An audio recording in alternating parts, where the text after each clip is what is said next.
دوستو ہم آپ کو explore sports and player channel میں خوش آمدید کہتے ہیں۔ دوستو آج ہم آپ کو کرکٹ کی دنیا میں انڈیا اور پاکستان کے درمیان ہونے والے چند یادگار واقعات بتانے جا رہے ہیں۔ دوستو پہلے چند تلخ واقعات سن لیجئے، بعد ازاں ہم آپ کو پاکستانی اور انڈین کرکٹرز کی نوک جھونک بھی بتاتے ہیں۔ دوستو یہ جنوری سن 1999 کی بات ہے کہ پاکستانی کرکٹ ٹیم انڈیا کے دورے پر پہنچنے والی تھی، لیکن اس سے پہلے ہی شیو سینا کی طرف سے پاکستانی ٹیم کے خلاف فضا قائم ہو چکی تھی کہ اسے کھیلنے نہیں دیا جائے گا۔ اسی مہم کے تحت شیو سینا کے کارکنوں نے رات کی تاریکی میں نئی دلی کے فیروز شاہ کوٹلہ گراؤنڈ پر دھاوا بول دیا اور پچ کو نقصان پہنچایا۔ گزشتہ سال انڈین ٹیم شارجہ میں پاکستان سے T20 ورلڈ کپ کا میچ ہاری تو کچھ لوگ نفرت میں اتنے آگے نکل گئے کہ انڈیا کے فاسٹ بالر محمد شامی غدار کہلائے گئے، بلکہ ایک شخص کی گرفتاری اس وجہ سے عمل میں آئی کہ اس نے انڈین ٹیم کے کپتان وراٹ کوہلی کو اس کی 10 ماہ کی بیٹی کا ریپ کرنے کی دھمکی دے ڈالی تھی۔ یہ اور اسی طرح کے چند دیگر واقعات پاکستان انڈیا تعلقات میں موجود تلخیوں کو اجاگر کرتے ہیں، لیکن صرف ان واقعات کے ذریعے سے یہ ثابت نہیں کیا جا سکتا کہ دونوں ملکوں کی کرکٹ پر صرف نفرت کے جذبات ہی غالب رہے ہیں۔ اس تصویر کا ایک دوسرا رخ بھی ہے جو بہت خوبصورت ہے، جس میں دونوں ملکوں کے عوام ہی نہیں بلکہ خود کرکٹرز بھی سیاسی کشیدگی اور نفرت کی آگ سے خود کو بچاتے ہوئے ایک دوسرے کے لیے مثبت سوچ، احترام اور خوشی کے جذبات رکھتے ہیں۔ ازمام کے بیٹے کا سچن سے ملنا یہ سن 2004 میں انڈین ٹیم کے دورہ پاکستان میں ایک نہ بھولنے والا منظر تھا، جب لاہور کے قذافی اسٹیڈیم میں پاکستانی ٹیم پریکٹس کر چکی تھی اور اب مہمان ٹیم کی باری تھی۔ سب نے دیکھا کہ پاکستانی کرکٹ ٹیم کے کپتان ازمام الحق انڈین نیٹ کی طرف چلے آ رہے ہیں اور ان کے ساتھ ان کا بیٹا ابتسام الحق بھی ہے۔ ازمام الحق نے نیٹ کے قریب آ کر انڈین بیٹسمین سچن ٹنڈولکر کو مخاطب کرتے ہوئے کہا کہ یہ میرا لڑکا ہے لیکن پرستار آپ کا ہے۔ دراصل ابتسام الحق نے اپنے والد سے اپنے پسندیدہ بیٹسمین سچن ٹنڈولکر سے ملنے کی خواہش ظاہر کی تھی اور وہ ان سے مل کر بہت خوش ہوئے تھے۔ سچن ٹنڈولکر کافی دیر تک ابتسام سے باتیں کرتے رہے تھے۔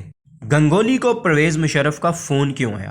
سن 2004 کے اسی دورے میں سورو گنگولی انڈین کرکٹ ٹیم کے کپتان تھے، لیکن ون ڈے سیریز کے آخری میچ میں وہ کیچ لینے کی کوشش میں انفٹ ہو گئے اور ڈاکٹر نے انہیں 3 ہفتے کا آرام کا کہہ دیا۔ لیکن گنگولی کے ارادے کچھ اور تھے اور جس کا ذکر انہوں نے اپنی کتاب A Century is Not Enough میں تفصیل سے کیا ہے۔ گنگولی لکھتے ہیں کہ لاہور کا 5 اسٹار ہوٹل سخت سیکیورٹی کی وجہ سے قلعہ معلوم ہوتا تھا۔ میں خوشگوار موڈ میں تھا اور میں اپنی تکلیف کی شدت کے بارے میں سنجیدگی سے نہیں سوچا تھا۔ میرے چند دوست کولکتہ سے میچ دیکھنے آئے ہوئے تھے۔ آدھی رات کو مجھے پتہ چلا کہ میرے دوستوں نے گوال منڈی کی مشہور فوڈ اسٹریٹ میں کباب اور تندوری ڈشز کھانے کا پروگرام بنایا ہے۔ سیکیورٹی میرے سر پر تھی لیکن میں آزادی چاہتا تھا۔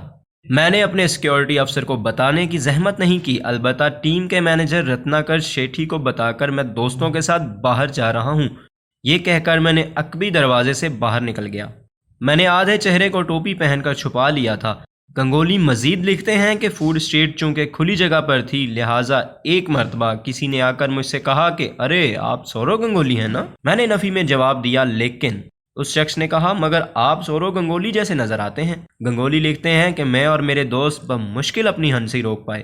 اسی طرح ایک شخص نے آ کر کہا سر آپ ادھر، کیا زبردست کھیلا ہے آپ کی ٹیم نے۔ میں نے اس شخص کی بات کو بھی نظر انداز کر دیا اور وہ بھی مایوس ہو کر چلا گیا۔ ہم بھی اپنا کھانا ختم کر رہے تھے کہ چند قدم دور انڈین صحافی راجدیپ سردیسائی کی نظر مجھ پر پڑ گئی، جو انڈین وزیر اطلاعات روی شنکر پرساد کے ساتھ کھانا کھانے کے لیے وہاں موجود تھے۔ وہ چلا اٹھے، گنگولی! یہ سننا تھا کہ سب کو میری موجودگی کا پتہ چل گیا اور لوگ میرے گرد جمع ہو گئے۔ میں نے دکاندار کو پیسے دے کر وہاں سے نکلنا مناسب سمجھا، لیکن اس نے پیسے بھی نہیں لیے۔ میں تیزی سے کار میں واپس ہوا اور یہی سوچ رہا تھا کہ راجدیپ سردیسائی اگر شور نہ مچاتے تو میں اپنی شناخت ظاہر کیے بغیر آسانی سے واپس آ سکتا تھا۔ گنگولی کا کہنا ہے کہ اگلی صبح میرے کمرے میں فون کی گھنٹی بجی اور آواز آئی کہ صدر پرویز مشرف آپ سے بات کرنا چاہتے ہیں۔ میری سمجھ میں نہیں آ رہا تھا کہ پاکستان کے صدر کو انڈین کپتان سے بات کرنے کی ضرورت کیوں پیش آئی۔ گنگولی کہتے ہیں کہ صدر مشرف کی آواز میں نرمی تھی اور وہ کہنے لگے کہ اگلی مرتبہ اگر آپ کو باہر جانا ہو تو مہربانی کر کے سیکیورٹی کو ضرور بتائیے، ہم آپ کے لیے سیکیورٹی فراہم کر دیں گے، لیکن پلیز مہم جوئی میں نہ پڑیں۔ میں شرمندہ ہو گیا تھا، مجھے اس وقت ایسا محسوس ہوا کہ ان کا سامنا کرنے کے مقابلے میں وسیم اکرم کی انکٹر گیند کو سامنا کرنا کم خطرناک تھا۔ آپ کی مہمان نوازی کا شکریہ۔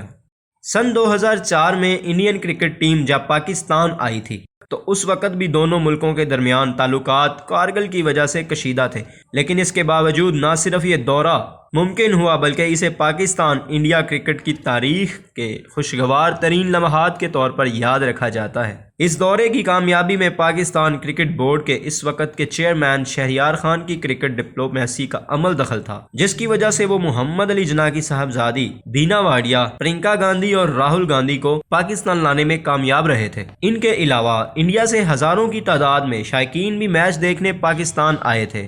اسی بنا پر پاکستان میں Indian high commissioner Shiv Shankar Menon نے شہریار خان سے کہا تھا کہ شہریار صاحب، 20,000 انڈین شائقین یہ میچ دیکھنے پاکستان آئے اور آپ نے ان 20,000 کو پاکستانی سفیر بنا کر واپس انڈیا بھیجا۔ آپ کی مہمان نوازی کا شکریہ۔ ایک دوسرے کی مدد کرنے میں پیش پیش۔ ازمام الحق کو وہ وقت اچھی طرح یاد ہے جب سن 1992 کے عالمی کپ کے بعد انہیں شارٹ پچ گیندیں کھیلنے میں دشواری ہو رہی تھی اور سنیل گواسکر کے مفید مشورے انہیں اس مشکل سے نکالنے میں مددگار ثابت ہوئے۔ انڈیا کے اظہر الدین کو جب اپنی بیٹنگ تکنیک میں پریشانی ہو رہی تھی تو انہوں نے مدد کے لیے ظہیر عباس سے رجوع کیا تھا۔ اسی طرح جب سورو گنگولی کو بلے کی گرپ اور سٹانس کے سلسلے میں دقت محسوس ہو رہی تھی تو انہوں نے بھی ظہیر عباس سے مدد چاہی۔ سن 2016 میں پاکستانی ٹیم انگلینڈ کے دورے پر تھی جب اظہر الدین نے یونس خان کو دیکھا وہ بیٹنگ کرتے ہوئے اطمینان محسوس نہیں کر رہے تھے تو انہوں نے یونس خان کی توجہ اس خامی کی طرف دلائی۔ ان کے مشورے پر عمل کر کے یونس خان اول ٹیسٹ میں ڈبل سینچری بنانے میں کامیاب ہو گئے۔ تصویریں بولتی ہیں۔ پاکستان انڈیا کرکٹ کی خوبصورتی دونوں ملکوں کے کرکٹرز کے چہروں پر سجی مسکراہٹوں والی تصویروں سے بھی عیاں ہے۔ سن 2017 کی چیمپئنز ٹرافی کے فائنل کے موقع پر پاکستان اور انڈیا کی ٹیمیں ایک ہی ہوٹل میں ٹھہری تھیں۔ فائنل سے ایک دن پہلے سرفراز احمد اپنے بیٹے عبداللہ کو لیے لابی میں گھوم رہے تھے کہ مہندر سنگھ دھونی نے ان سے پوچھا کہ یہ بچہ کون ہے؟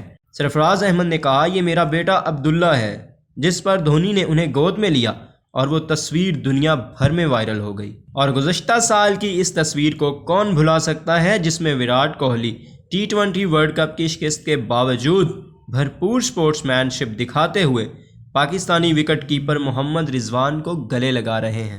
سن 2016 کی T20 ورلڈ کپ کا وہ لمحہ بھی یقیناً سب کو یادگار ہوگا جب کولکتہ کے ایڈن گارڈنز میں پاکستان اور انڈیا کے میچ سے قبل دونوں ٹیمیں وارم اپ کر رہی تھیں کہ وراٹ کوہلی پاکستانی ٹیم کی پریکٹس کے قریب گئے اور انہوں نے فاسٹ بالر محمد عامر کو اپنا بیٹ تحفے میں دیا۔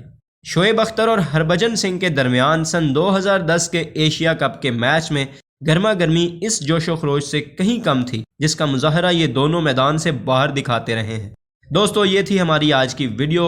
امید ہے آپ کو ویڈیو پسند آئی ہوگی اور مزید ویڈیوز کے لیے دیکھتے رہیے ہمارا چینل۔